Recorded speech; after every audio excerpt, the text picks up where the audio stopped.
કોરોનાનો નવો variant JN1 ભારતમાં ઘૂસ્યો, એક દિવસમાં 5ના મોત, 335 નવા કેસ. કર્ણાટક સરકારનું એલર્ટ, વડીલો માટે માસ્ક ફરજિયાત.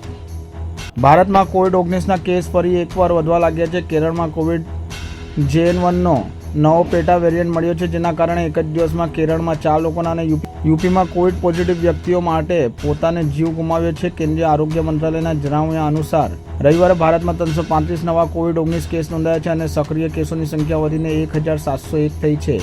કર્ણાટક સરકારે સબ વેરિયન્ટ JN1 અંગે ચેતવણી જારી કરી છે. કર્ણાટક સરકારે અલર્ટ જારી કરીને ચેતવણી આપી છે કે વૃદ્ધોએ ખાસ માસ્ક પહેરવું. જ્યારે કેરળમાં સ્વાસ્થ્ય મંત્રી વીણા જ્યોર્જે કહ્યું કે ચિંતા કરવાની જરૂર નથી, અમે સતત નજર રાખી રહ્યા છીએ.